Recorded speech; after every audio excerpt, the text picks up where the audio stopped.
MLA కోట MLC ఎన్నికలను TRS అత్యంత ప్రతిష్టాత్మకంగా తీసుకుంది. నామినేషన్ వేసిన 4 అభ్యర్థులతో పాటు మిత్రపక్షం ఎంఐఎం అభ్యర్థిని గెలిపించుకునేందుకు వ్యూహంతో ముందుకు వెళుతోంది. ఈ నెల 12న జరిగే ఎన్నికల్లో ఒక్క ఓటు కూడా వృధా కాకుండా ఎమ్మెల్యేలకు సోమవారం మాక్ పోలింగ్ నిర్వహించనుంది.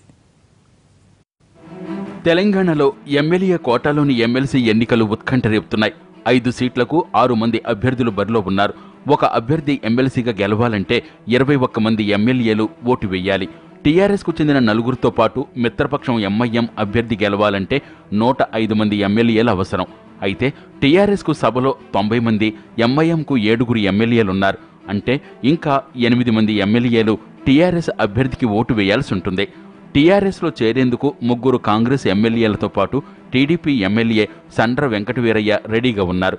అయితే వీరి నిర్ణయం ఏంటన్నది సర్వత్రా ఆసక్తి రేపుతోంది. మరోవైపు 2వ ప్రాధాన్యత ఓటే కీలకం కానుంది. కాబట్టి అభ్యర్థి విజయానికి ప్రతి ఓటును కేసీఆర్ అత్యంత కీలకంగా భావిస్తున్నారు. 5వ అభ్యర్థి గెలవాలంటే 2, 3 ఓట్లే చాలా కీలకం కాబోతున్నాయి. దీంతో టీఆర్ఎస్ ఎమ్మెల్యేలందరూ సరిగ్గా ఓటు వేసేలా ట్రైనింగ్ ఇవ్వాలని గులాబీ బాస్ భావిస్తున్నారు. ఇందుకోసం తెలంగాణ భవన్లో ఈ నెల 11న మాక్ పోలింగ్ నిర్వహించనున్నారు. దీనికి ఎమ్మెల్యేలందరూ తప్పనిసరిగా హాజరు కావాలని సమాచారం పంపారు. ఏ ఎమ్మెల్యే ఏ అభ్యర్థికి ఓటు వేయాలనే విషయంపై అధినేత ఇప్పటికే కసరత్తు చేసినట్లు తెలుస్తోంది. ఎమ్మెల్యేలను 5 టీములుగా విభజించి వారంతా కేటాయించిన అభ్యర్థికే ఓట్లు వేసేలా మాక్ పోలింగ్ నిర్వహించబోతున్నారు అధికార పార్టీ నాయకులు.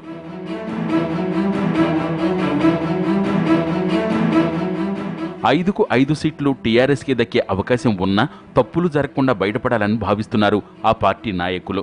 లెక్క ప్రకారం ఉన్న ఎమ్మెల్యేలంతా ఖచ్చితంగా వారి ఓటును సరిగ్గా వినియోగించుకుంటే 5కు 5 ఎమ్మెల్సీ సీట్లు సాధించడం చాలా ఈజీ అన్నది అధికార పార్టీ నాయకుల లెక్క.